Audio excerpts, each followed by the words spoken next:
Welcome to the Pinch to Zoom podcast. I'm Stetson. And I'm Gabe. And in this episode, we're talking about what we are getting for Black Friday, as well as some deals you should be looking out for, and maybe what you should consider picking up. Yeah, we also got some quick news as well. You know, Tesla, some new products released.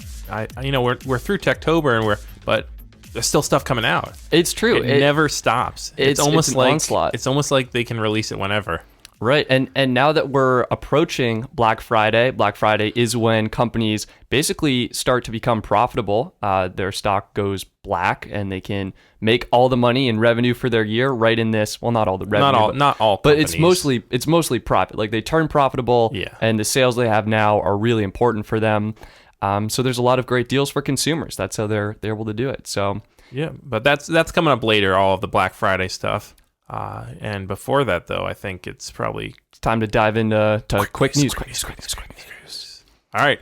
First stuff, the Tesla pickup truck, the Cybertruck. The Cybertruck, as they're calling it. Did you watch this event? I watched this live, and I would say my reaction and my takeaway as watching it was kind of like, oh wow, oh my gosh, this is looking good. Oh wait, what? Are they pranking us? Hold on. Oh, that was not good. Okay. Oh boy, that is gonna definitely be a meme and gift. Okay. Well. And one more thing. Oh. Okay. Yeah. That was pretty much my. That's a very interesting reaction. Yeah. Can you walk us through what did we see on the stage? Because that probably wasn't very helpful. Just listening to that. Just listening to you. So the audience is got mixed opinions right now. It's intriguing, and I think that's what this truck is. It is intriguing. What happened at the event? Okay. So first off, it was very impressive immediately. The last release they had was of the Model Y, and I was pretty underwhelmed by that, both because the vehicle had kind of been leaked extensively, and it wasn't, it was basically just a Model 3 with kind of a couple changes here and there, and also the fact that the event was basically looked like Elon just invited you to his back porch and just said, hey, show up with some cameras, and here's the car. It wasn't very exciting in that sense. It wasn't well produced. Yeah. It wasn't a show. It was just exactly. It's not release. Like an Apple event. It was just basically him talking to some reporters. But the Cybertruck event was different, right? It was put on differently, had a different feel, a different atmosphere. From the get-go, this thing was, they had lights, those laser lights shooting around. They had some really dramatic music. If you've ever gone to Universal Studios for the Transformers ride, or one of those Disney World at maybe what's that, Starship Earth, or I don't know. So it felt like you were ready to get on a ride or some big event like a concert. And then boom, right off the bat, first thing, they hit you with the holographic animated girl on screen, which is taken from Blade Runner, which is the hello, welcome to the future. This is November 2019. The place is right. Which is it was just kind of cool. Little weird because it's the world is in desperate need for some help, and now my creator, and Elon Musk walks on stage. So it was cool, a little creepy, but also just that's, hey, at least they're doing something cool.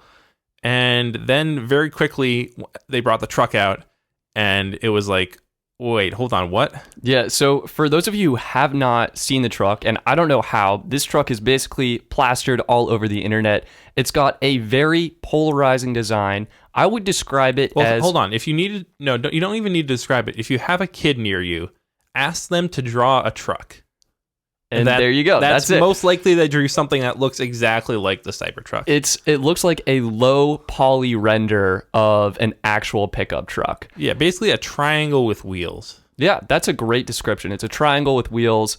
And it's got some pretty impressive specs and performance, though. So on Tesla's website, we have 3 models: single motor, rear-wheel drive, a dual motor, all-wheel drive, and a tri-motor all-wheel drive setup.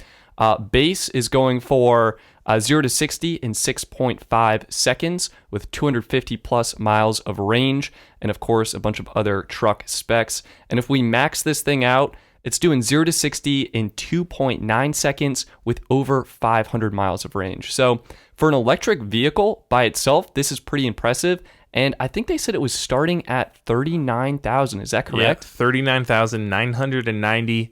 Top of the line edition going for $69,000. Probably can go for more if you add all the this and that to it. But the thing about the design is it's been very polarizing, which actually is probably a good thing. I think it's getting a lot of media attention. It's getting a lot of people talking about this truck. And Tesla has an advertising budget of $0. So honestly, all the free press this company can get is beneficial. And they're getting a lot of free press, especially with what happened at the event and their glass demonstration. So Tesla introduced a new, they're calling it Tesla Armor Glass. And Gabe, what did we see at the event? You were watching this live. What was your take when this demonstration went down? It was not good. First they had, we're showing off the armor of the actual truck. I think it's a stainless steel, cold rolled stainless steel alloy that SpaceX is actually going to be using on their Mars rocket. This is a very tough material, and what Tesla is doing is by using such a strong, rigid material, they're able to essentially build the truck with an exoskeleton. So instead of needing internal supports, they're moving the support and structure of the truck to the outside, which is giving them more room and flexibility for the interior. But they did a demo of that, right? Yeah, they brought out Franz, who is, I guess, their lead designer or something. I think he's the lead designer. Also, looks badass, so he was good to go with this role of like the demo dude who, brought out a sledgehammer, and they got a regular pickup truck door, and he took a couple whacks at it, and it, didn't like destroy it, but it put some big dents in it. Noticeable dent. Yeah, and then they went over to the Cybertruck, not even just the door, right to the actual truck, and he was like, "Are you sure you want me to hit this?" And Elon's like, "Yeah, go ahead." Takes some hard swings at it, and no dents whatsoever. Like, I think he might have been a little scuffed, but he polished it off. It's obviously way harder material, much more rigid, much more scratch proof. The fact that they're, putting all that extra work into designing this exterior so it supports the weight of the truck instead of a chassis means that they can, cut some weight from the chassis and make this part the hardest part of the truck, as well as being the armor. It's also the support. It makes sense. It also makes a weird looking truck. It is very peculiar. Then they went to the glass. So it went from sledgehammer to glass. Great. It was a great sledgehammer, great demo. Yeah. Glass demo. All right. They started out with showing just with a sheet of regular, pickup glass from a truck, dropped a metal ball on it. Okay, cool. Then they went to a regular sheet of the armor glass from the Tesla, dropped a metal ball from got higher up, even higher, 20 feet maybe or so, dropped it, no issues. All right. Now they walk over with the ball. Franz walks over to the truck and says, "Should we throw it out the window to Elon?" And he goes, yeah, go ahead. And shatter. Oh, it was so cringeworthy. Didn't go through the window. It stopped the window stopped the ball, and the ball bounced back. But it definitely left a spider web. The window was broken. Yeah, it was shattered. And then to add insult to injury, they were like, "Should we try the other window, the rear window?" And Elon's like, "Yeah, go for it." And boom, also shattered. That was tough. And while the live demo didn't go well, Elon actually tweeted sort of a behind the scenes before the event video that he had. And in the video, Franz was actually doing the same demo, taking a metal ball bearing, throwing it at the Tesla armor glass window, and it did just bounce right off. So they had done this before. They were expecting it to go similarly for the live event. Unfortunately, as Elon tweeted, it needs some improvement. This was a beta prototype of the truck. I would say the design is basically finalized, the exterior design, but they definitely... I'm not sure about that either, though. You think it could change? They haven't really said how finalized the whole thing is. And I was reading some article online by a car designer who's worked for many different auto companies, and he was saying that just to comply with the what's the Department of Transportation? I don't know. Whatever the transportation department is, there are rules about how cars have to have rear view mirrors, for example. This car had no mirrors on the outside. It's true. The light bar that everyone really likes supposedly isn't going to comply with, the standards for what cars have to have for lighting. And so they might have to redesign that and modify that in ways so it has traditional headlights of some sort. So, yeah, I think it looks really awesome. Well, does it? Well, okay. Well, it looks awesome, but it's also really weird. I think what is very exciting about this, either way, no matter what you think about it, is the fact that this car is actually coming out. The thing that annoys me so much is you go to these auto shows or you see, pictures from auto shows, and it's like Ford, BMW, GM, they're releasing these, or they're not releasing, they're showing off these incredible prototypes, that have like revolving seats so they all face the center, and like incredible lighting and like incredible lines. And then it's like, where is this car 5 years later? Never sees the light of day. It's just prototypes, just like theoretical designs that the automakers never actually release. They never make commercially available. But yeah, Tesla, the Cybertruck is coming out, I think around 2022 is the time frame. Which is pretty crazy. I don't know. Is this, compared to their other cars, is this one of the longer waits? It may be. Honestly, I feel like with everything Elon and everything Tesla, it is a little bit of a longer wait than they advertise. I do appreciate them pushing the industry, coming out with a design that is unique and different. And I think it looks really cool. I think the design is growing on me, but it has been polarizing. What do you think personally of the design? Do you like it? Do you hate it? I go back and forth. Originally when I first saw it, when they drove it on stage, like I said, I thought it was a prank. I thought they were going to, drive it on stage and then be like, and pull a cord and like, the paneling was going to fall away. And then there was the truck. So I was like, okay, what? And then by the end of the event, I was like, oh, this is really... Oh, wait, hold on. The end of the event, there was the one more thing. Oh, whoa. So he said, he pulled a nice one more thing and said, was like, and that's it. Thank you guys. We'll be taking pictures. And he's like, oh, I just forgot one more thing. And he's like, we also decided to make ATV. And they drove it out on stage. It's an electric ATV they're calling the Cyberquad. And they also got to show off with that the fact that when you pull down the tailgate of the car, you can actually extend a ramp out, drive the quad right into the back of the car, plug it in and charge it.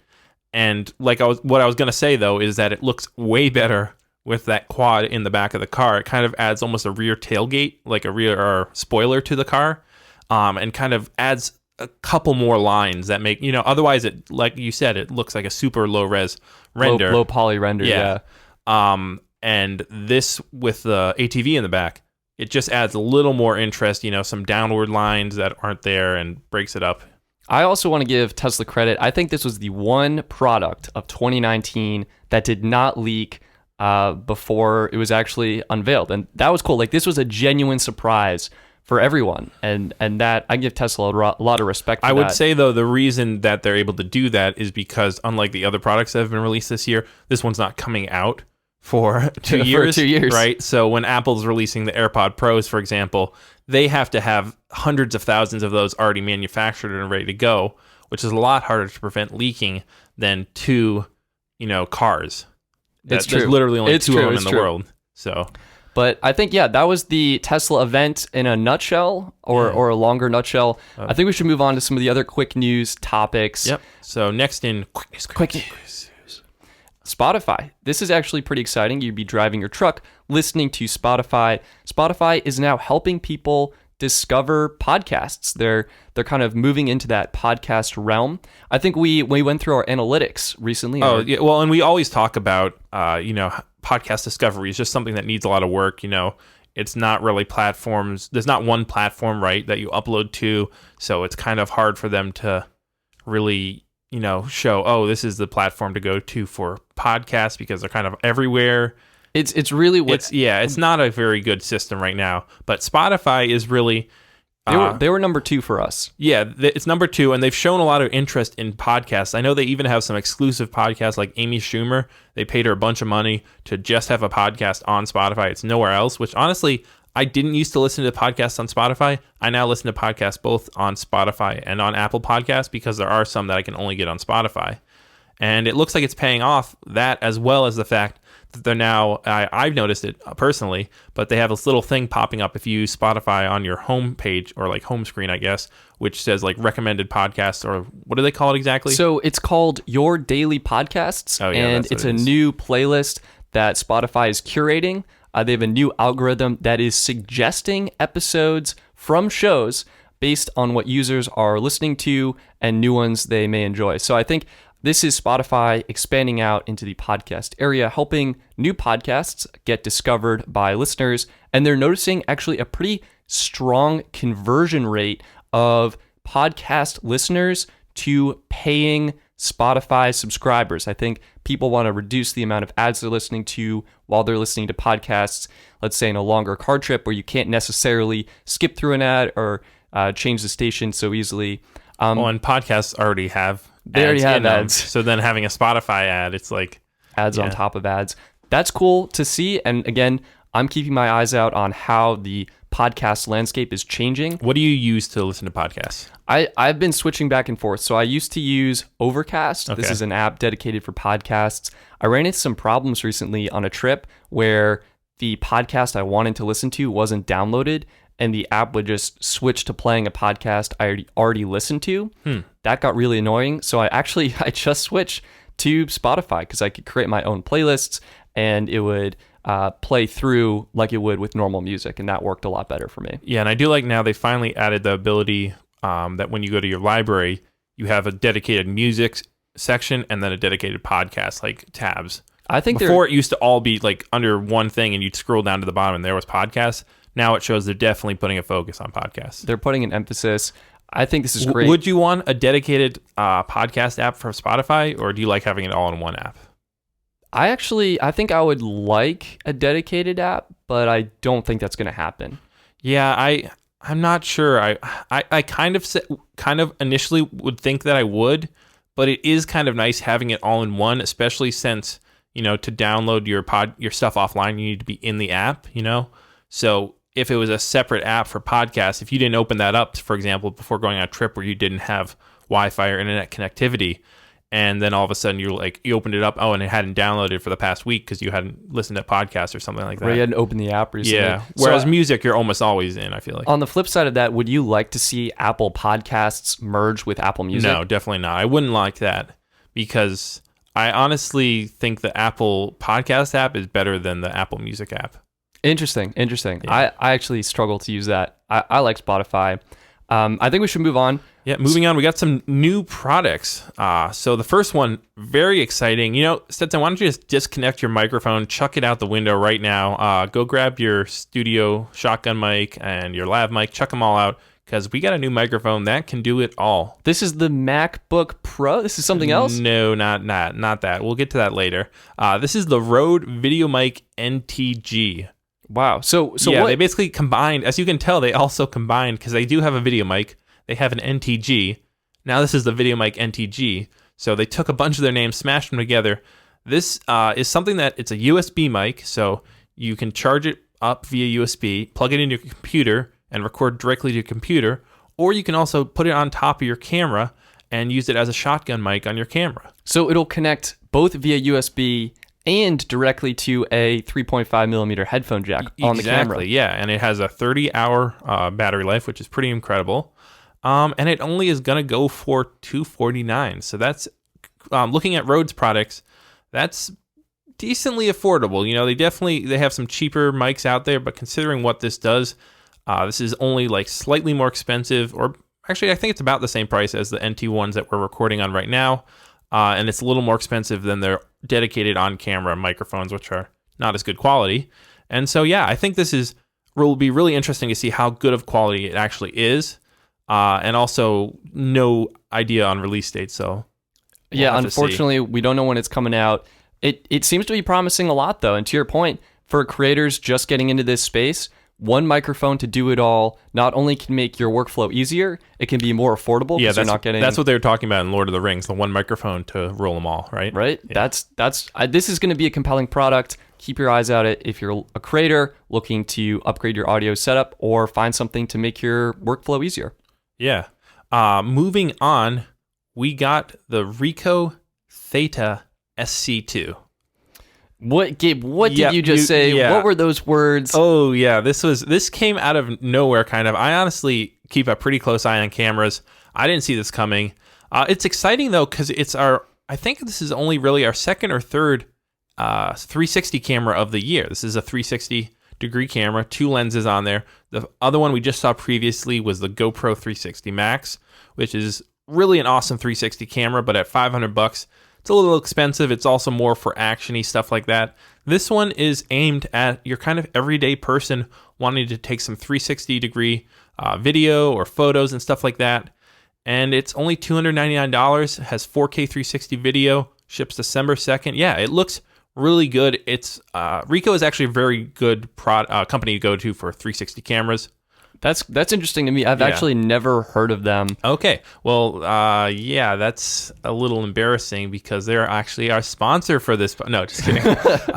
No, they have the Ricoh Theta V, which was their previous kind of flagship camera for 360 cameras. Then they released the Ricoh Theta SC, and that was kind of their lower one. Now this SC2 is more actually on par with the V, which is interesting. It's kind of replacing that, but it's their consumer level one. So I'm assuming we're going to get a V2 eventually.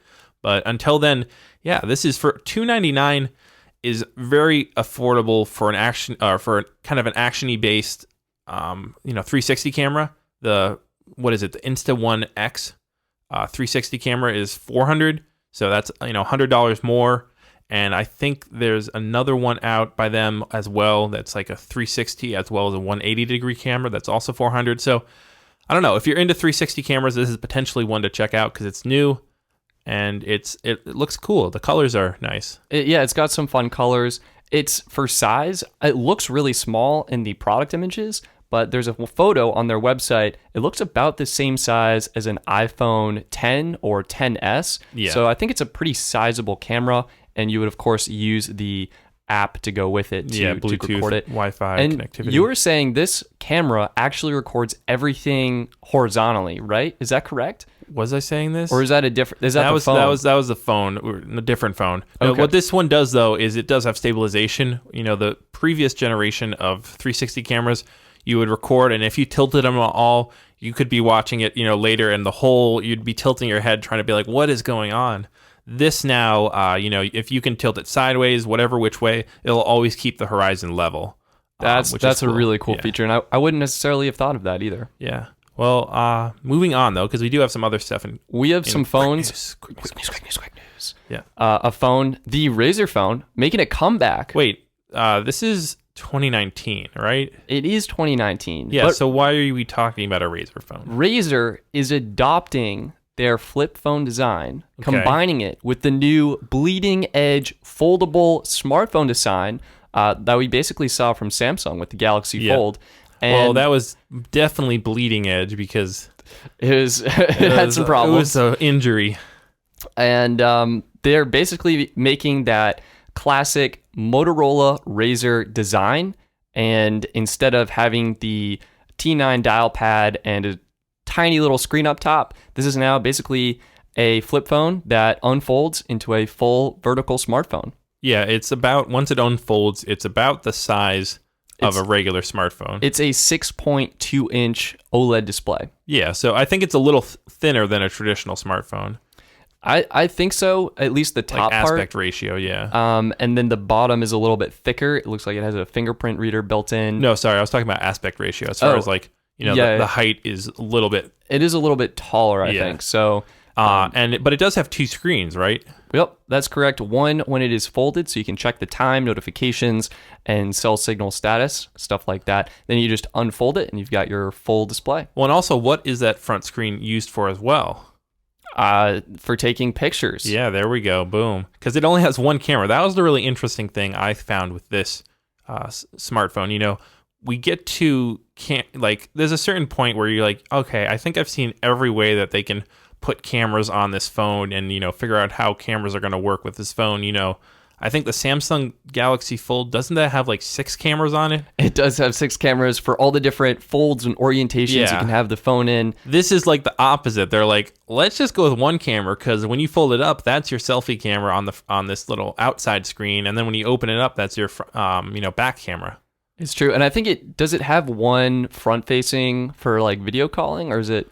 I'm not sure. I don't think it does. I don't know. I would certainly hope so, but the truth is I don't know either. Yeah. How much is this? Do we know? This is selling for $1,500. Ooh, you're paying a lot for that memeability and retroness. It's true. That's basically more than a computer, so it is really a novelty tech item. That's like a top of the line iPhone with spec'd out. It's crazy on like space and storage. How do you feel about this Motorola's take on a foldable smartphone design? I think it's pretty cool.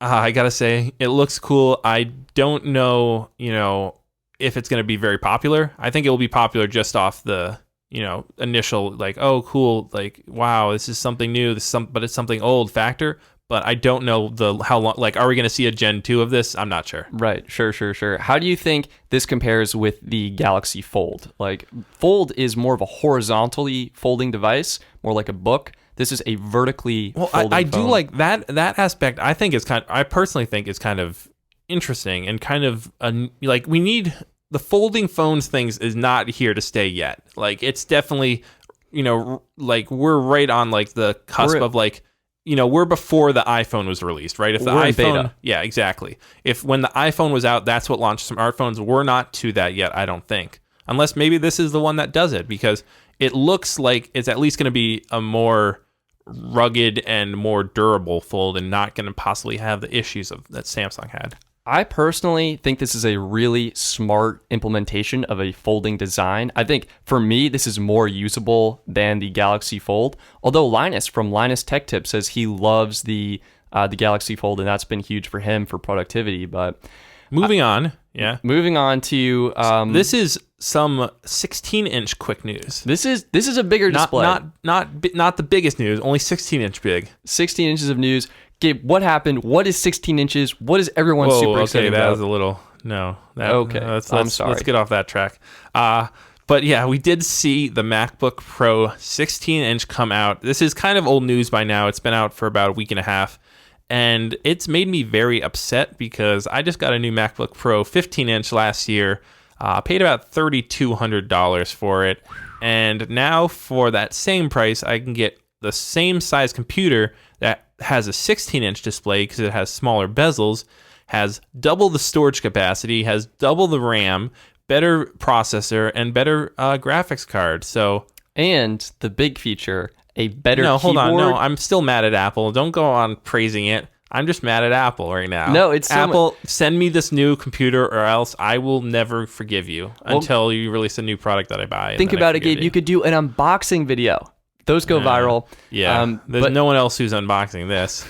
I would say the big feature for me is actually the improved keyboard. So Apple had a problem with their butterfly switches on their previous MacBook Pros starting in 2016 through 2018. If you get a small, tiny bit of dust or debris in there, the key would stop working. The travel was so low, the key would hit that dust particle. I would just say that the butterfly keyboards in general were just bad from the beginning. They just broke. I mean, I have it right now.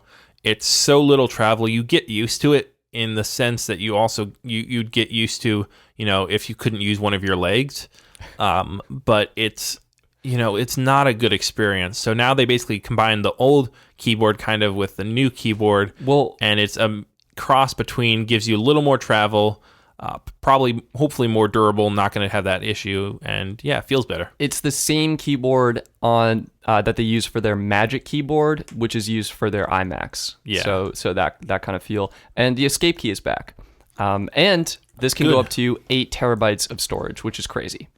That is pretty insane, and I don't know why you would need that, but it is nice to see that they actually cut down the cost of the storage. It used to be so expensive to add more solid state storage to these MacBook Pros. Now it's not quite as much. I think you can get 4 terabytes for. Do you know how much that takes to add on? I do not know off the top of my head. It's under 1,000, I want to say. Like it's surprisingly not. It used to be like if you went to go add a terabyte of storage or 2 terabytes, it'd be like $2,000. It would. Let me just quickly. It was kind of ridiculous. So if you're adding. Jumping up from 1 terabyte to 2 terabytes, that's $400. And if you're jumping up from 1 terabyte to 4 terabytes, that's $1,000. See, but that's like literally half the price it used to be. So that's really incredible that they finally did this. I wish that they had done it a year earlier, or I had waited a year to upgrade, but it is what it is. My computer's still good. It's perfectly fine. It's just now it makes me want to chuck it in the trash. And get the new one. Right, exactly. I think if you're a creator, this is the best laptop Apple is making right now. Which makes sense that you pre-ordered it, right? I did not pre-order it. I'm getting an iMac as my upgrade. I think the price to performance ratio is slightly better for desktop computers because you're getting a proper graphics card in there as opposed to mobile optimized stuff.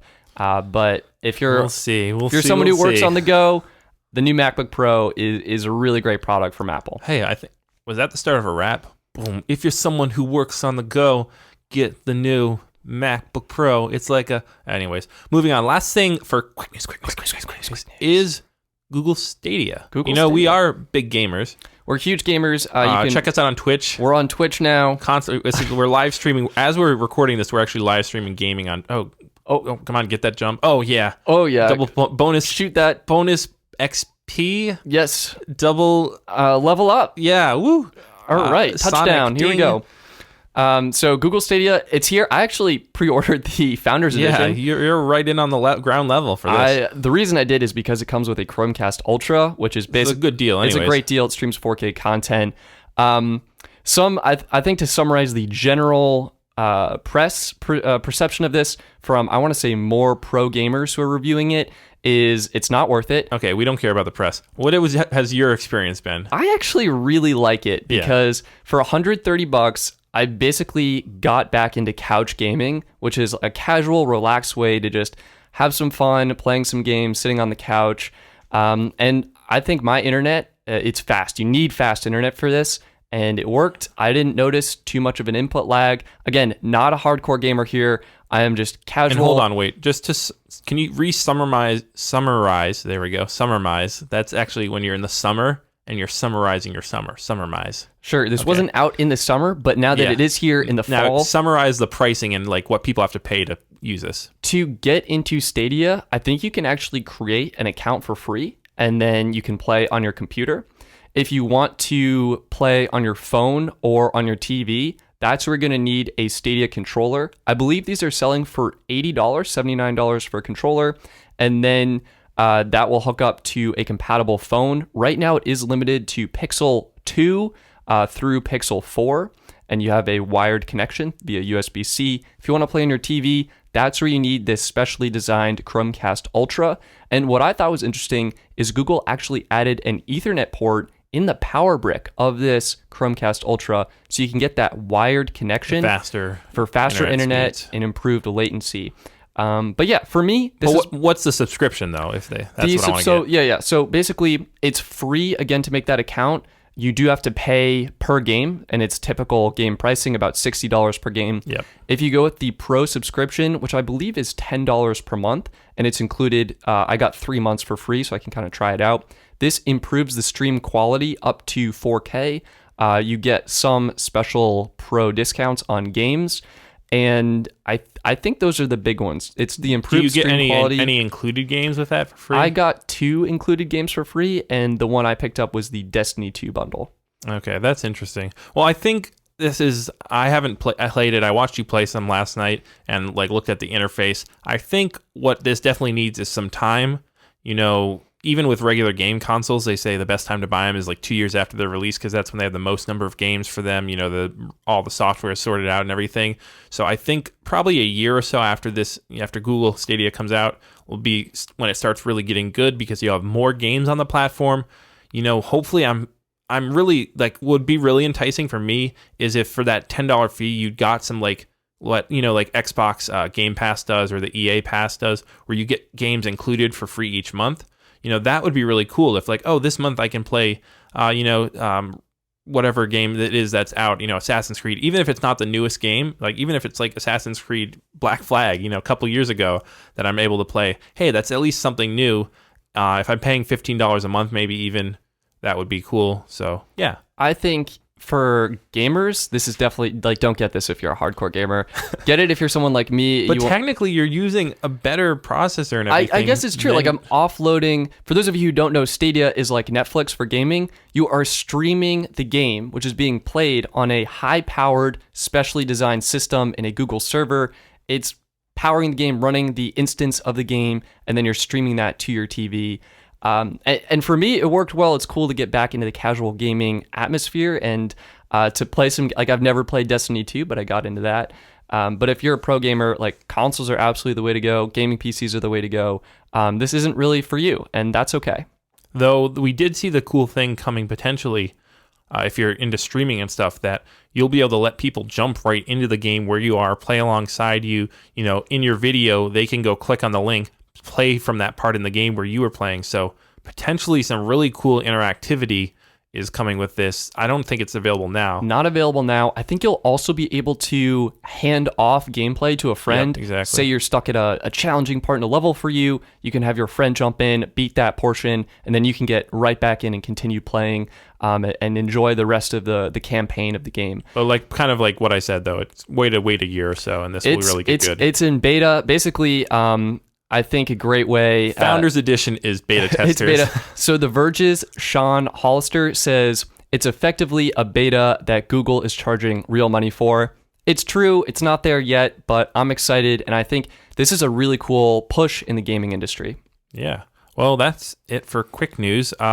Before we get into Black Friday, which is all about consumerism and stuff, why don't we go to Not Sponsored, a Thanksgiving edition of Not Sponsored? Sure, yeah. Well, and talk about what we're thankful for. This is, if people don't know, Not Sponsored is our take and our time to give you advice, tell you about a brand we're liking, tell you about a tip. Really just, it's our unsolicited advice, but it's not brought to you by anyone else other than ourselves. So it's not sponsored. We have no sponsors on the podcast, not funded yet. So these are products we believe, we use, and we're just taking the time to recommend to you in a quick format. So I think I went first last time. Do you want to go first? I can go first. I'm pretty sure I'm ready. Yeah.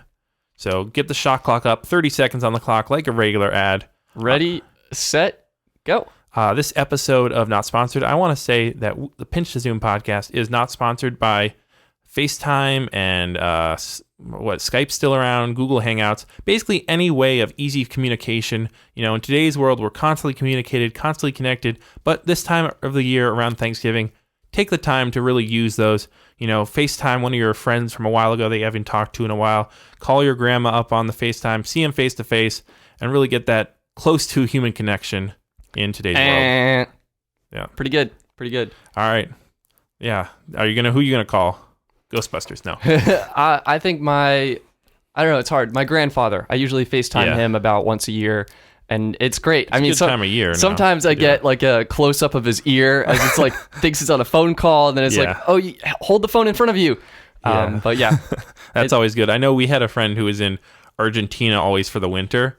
So we would, her like mutual friends would come over and we'd call her around Thanksgiving because, she's, miles and miles away. And it was always pretty amazing to see, like, that's halfway around the world, vertical ways, and we can just talk face to face, basically. It is pretty special. Yeah. It's amazing what technology does. It always divides us, but it also brings us together. Beautiful. All right. 30 seconds on the clock here. Are you ready? 3, 2, 1, go. This episode of the Pitch to Zoom podcast is not sponsored by The Morning Brew.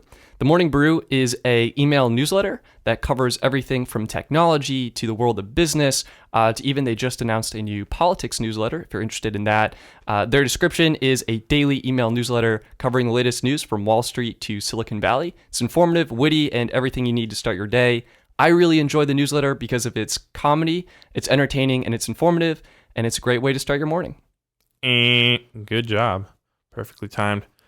Yours sound frequently like they are actually ads. So I'm going to have to...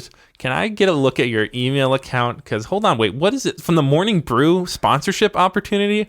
What the heck? Whoa, oh my God. I need to archive that. Oh my gosh. I knew it. You're selling... How much money are you making behind my back on this podcast? I thought we were doing it for free just for the fun. You're raking in the cash? No. This just sounds like traditional Black Friday. I do really enjoy the Morning Brew, and if you're interested in a way to stay informed, I like their writing is very informative. And frequently in college, I would open my phone, read the Morning Brew first thing before even getting out of bed. So it was a good way to start my morning. I like the Morning Who. What? Who? Yeah, the what? Morning Who. Like Horton Hears a Who. You go find one of those little cities of Whoville, right? So just a little speck of dust that actually has a city on it. And you find one of those and then ask them what the news is. And then it's just... Well, yeah, it's only they have a really small perspective on it because they really only think the world is their thing. So it's not very helpful, but it at least makes you think about, are we just on one of those little specks of dust floating around? There's an intergalactic news station somewhere. They tune into the human Earth channels, and it's just like, oh, this boring old stuff again. They're like, wow, they think they're the ish, and they're just this tiny little dust. So, Gabe, I think it's time to move on to Black Friday and the deals. What are we picking up? Do you have any advice for our listeners? We've talked about this a lot. Like, hey, you should actually save up for Black Friday. This is the time of year to upgrade your studio, upgrade your equipment, upgrade your life. I'm holding my breath. I was ready to talk 5 minutes ago, and you just kept going on with that intro. I will say, let's just cleanse our souls before Black Friday. It's a very consumeristic time. Half the time I have to stop and be like, okay, this is like it gets kind of gross this time of year sometimes. You see the just vast amount of consumption that's going on. So do take a time to think about what you actually need and not just, oh, this is a good deal.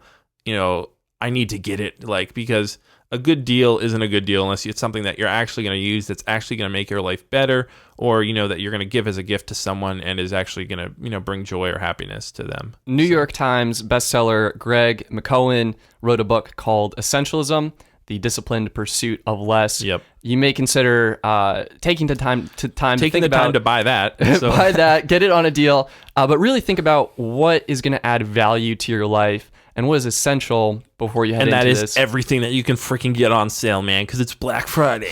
Cashback, get the rewards. First off, let's talk about what we... Not necessarily what we're getting, but what we would get, potentially if we didn't already have it, what we would be buying, or what are good deals that we've seen. Because by now, actually, if you don't know, companies, they don't just put stuff on sale the day and you're like, oh, surprise. Well, sometimes they do that, but usually they're releasing flyers and advertisements in the weeks advance of this sale because they're hyping it up and getting everyone excited about what they have on sale. So, Stetson, what's on the top of your list? So the top of my list, I love smart home accessories. So I've actually got some Philips Hue lights. These, I love the morning routine. They just gradually fade on in the morning. And also some Google smart home speakers. Everything smart home and smart speaker related typically goes on a pretty huge sale on Black Friday.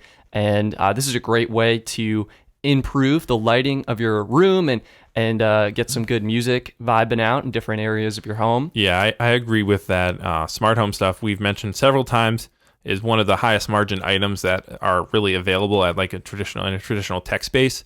So this is where you're going to see a lot of the biggest sales, especially since it's also an area that is under fierce competition. So, Amazon, Google, Apple are all really competing to get into this area, as well as Philips, Facebook, and all those other ones. So they're going to be willing to, potentially not make a lot of money on the product if it means they're getting you into their ecosystem of smart home products. All about that ecosystem. Gabe, what's on the top of your list? Well, I did also have that, so that's good. But I would also mention Amazon does some really good deals on their Echoes.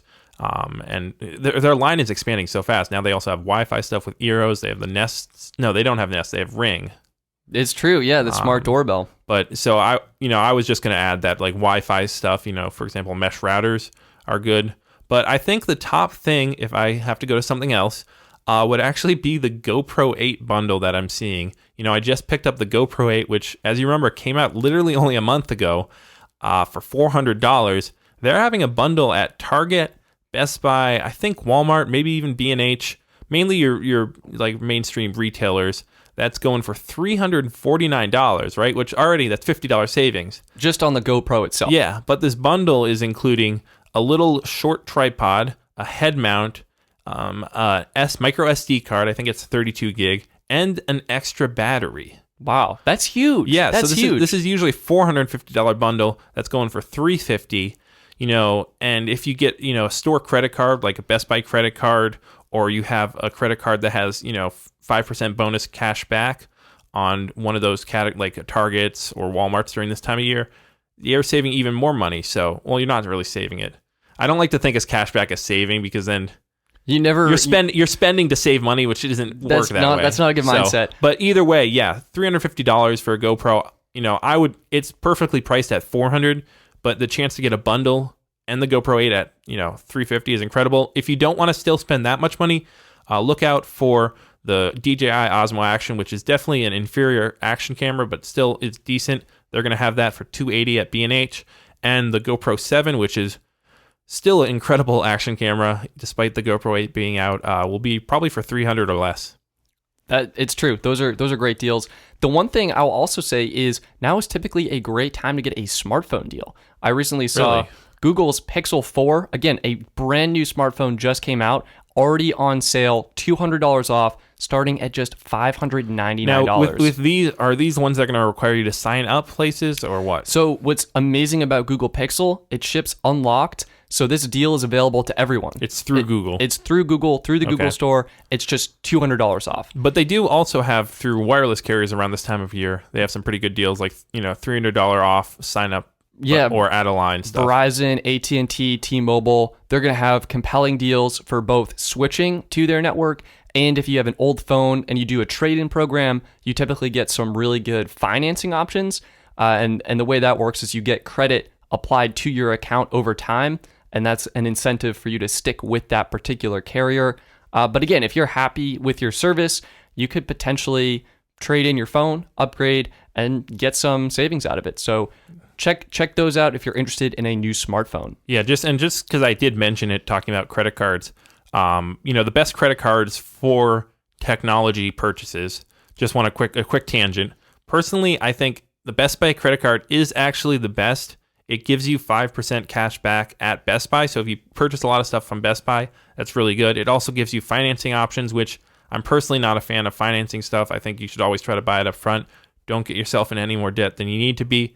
However, the drawback here is that it only works at Best Buy with the cash back, that bonus of 5%, and you can only apply the cash back as rewards to Best Buy rather than redeeming it off your current balance as tough. Actual cash back. And the fact that you have to pay it using the Citibank portal in the Best Buy app or in their online thing, which is just awful. Oh God. Then the next one is probably the Apple Card, right? If you're buying tech from Apple, the Apple Card, 3% cash back. I just got 3% cash back on my iMac purchase. Yeah. That was amazing.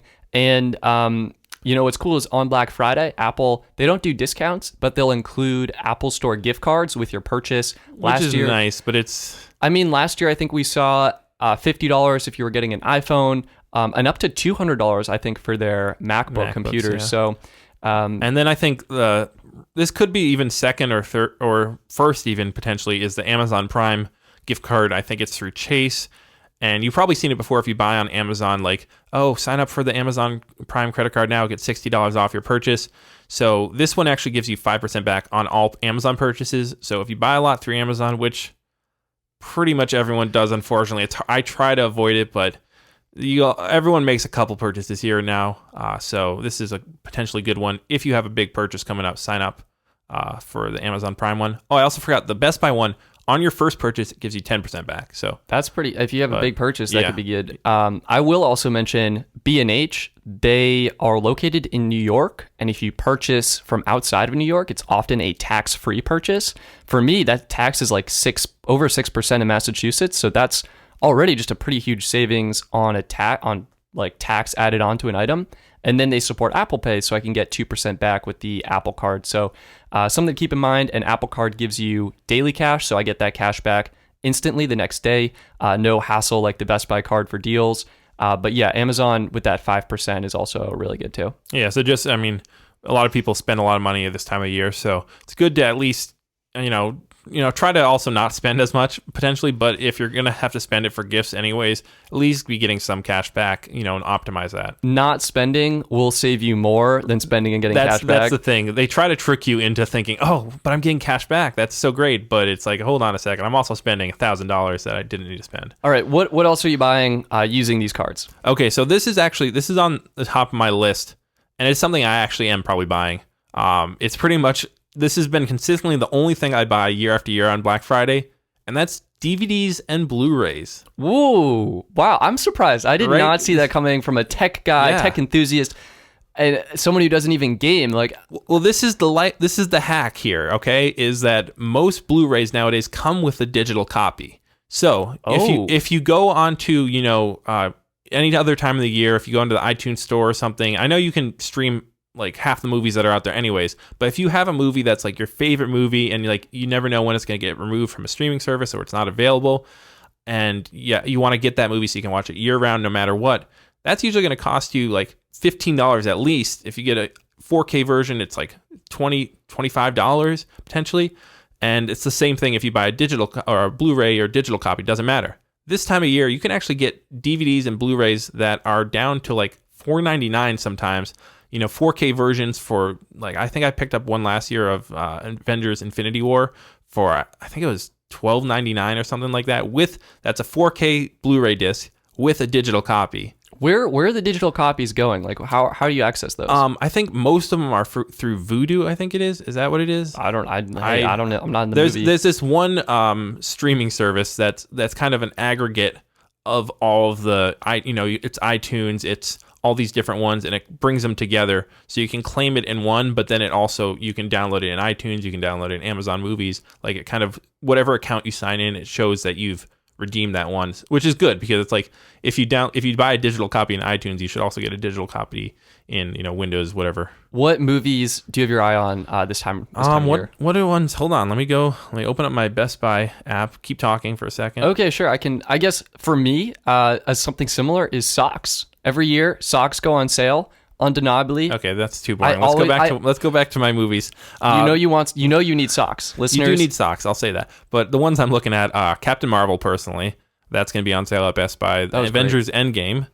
There's Pokemon Detective Pikachu, Shazam, the Bumblebee movie. I think that was pretty much it. Yeah, those are just some of the ones I saw on sale at Best Buy. I know Target also has deals on them. Walmart, Amazon as well, and the same goes actually for video games too. They get some pretty steep discounts this time of year. Well, I'm also curious, what do you play these Blu-rays on? Do you have I've literally never played the Blu-rays. Okay, I have a confession. What? Okay, so Gabe, I basically am buying it just for the digital copy, but it's kind of cool though to have at least a collection of, like, this is my DVD library, right? That's pretty cool. I like to have it to put on a shelf, right, of all the cool. Does the digital copy stream in 4K HDR? Do you get that? It depends what version you buy. If you buy like the 4K Blu-ray version, you get a 4K HDR stream. Wow. If you buy just a regular Blu-ray one, you just get a regular, 1080p. So it's almost like 2 for 1 because you get the digital, you get the physical. Exactly, right? It honestly, they shouldn't sell DVDs that don't come with it, and it more and more we see every DVD or Blu-ray selling with a digital copy. Sure. Sure. You were gonna say socks? I think. Well, I mean, it's true. Bombas socks. Is it Bombas or Bombas? Bombas. I think it's Bombas. Bombas socks. Bombas. Yeah, no. They Bombas. donate one pair of socks for every pair you buy. They're definitely gonna go on sale. I wear toe shoes. Little weird confession coming out on the podcast. Ooh, yeah, we just lost. So I buy toe there socks. There goes all our listeners. Come back. I promise we're gonna switch to tech. Anyway, that's something I purchased this year. I also really focus on gear for my YouTube channel. I love figuring out what I can purchase to improve the production quality, and my guidelines for purchasing things are items I'm going to use frequently, items are going to last a long time, and items that are typically expensive and now have a reasonable discount on them. So last year I got an incredible deal on a tripod. This year I'm actually looking at potentially getting aperture lights, the Lightstorm 120D2, possibly a new tripod, and Aperture is supposed to be coming out with the RC lights, but they're not here. Yeah, those are with my A7S III. I think that's a good deal to check out is, the camera gear, stuff like that. You don't really get a lot of deals on cameras that are too sweet. Like, it depends. It's really pick and choose. Like, it's, if the one you have your eyes on, there's a good chance it won't be on that one. The big deal will be on a different camera, like the 5D Mark IV. I know is a big deal this time of year. So I will say, with the upcoming Winter Olympics and the future releases of cameras right around the corner, some of the older models are getting some pretty serious discounts. Well, current models, but like they're gonna be older soon, and they've been out for a while, I should say. So if you're looking, again, get into filming, the camera industry, now's a great time. Yeah, kind of along that vein. One thing I saw, I'm not going to buy because I already have it, is the DJI Mavic 2 Pro. We just saw this go up to $1,729. which, Thank you, tariffs. yeah, thank you, tariffs. But because they're releasing the Mavic 2 or Mavic 3, I don't know if they're going to call it Pro. I don't know if they're going to call it Zoom, what it's going to be. But the Mavic 3 is coming around the corner in January. We're actually seeing, I think Best Buy, B&H, a couple other stores are going to be offering the Mavic 2 Pro for $1,379, which is actually a little less than it originally was. So That's tough, though. Like, the original, compared to what it originally was versus... But it doesn't matter. Like, the current price is now $1,729 if you're going to buy it. So, I think this is, if you've been looking at getting the Mavic 2 Pro, this is a good, well, I don't know, because I would say you could also hold out, wait till the 3 comes out. The 3 would it would probably probably last, drop the price of the Mavic 2 anyways, or you can get the 3. However, if you need it, if you're going on a trip for over the Christmas holiday and you want to get some cool footage, or you have some, you've been waiting too long to upgrade your drone and you use it for a business, then this is potentially a good deal to check out. I will say that like the wintertime may not be the best time to get buy a drone. Drones. Yeah. Well, it depends where you live, I guess. It's true. Right? It's true. But I mean, that's a good deal. I love my Mavic 2 Zoom, and I know you have the 2 Pro. And yep. They're phenomenal drones. They really are. It doesn't matter if you have the Zoom or the Pro. It's the same drone overall, and they handle and fly incredibly well built. Do you have anything else on your list of good deals or stuff that you're looking at? I'm also looking to get a new lav mic, potentially. Again, just trying to upgrade my setup and make my production workflow easier. But I mean, that's even really though we're saying, hold on, I just want to clarify this. Though we're saying Black Friday, we really mean kind of the whole season starting. Honestly, it's already starting now this weekend before Thanksgiving. I've gotten emails already with upcoming deals, like what's going to be going live on Black Friday. Yeah, but we oftentimes will see better deals actually after Black Friday, potentially Cyber Monday, or even in the weeks leading up to the holiday time, Christmas and stuff like that. So one more thing I had on my list, though, was the Beats Totally Wireless Pro versions. I think I saw those already on sale. They were already on sale. So they were originally released for $250. We already saw them at one point drop to $200, but now they're back to $200 for Black Friday, which is only slightly more than the AirPods wireless charging case version. So those are actually, or AirPods 2 wireless charging case version, though those are actually dropped now even down further. So yeah, they're cheaper than the AirPod Pros at least, and these are definitely more geared for if you're working out because they're more water resistant. They're hold better in your ears, longer battery life, etc. And they look pretty cool.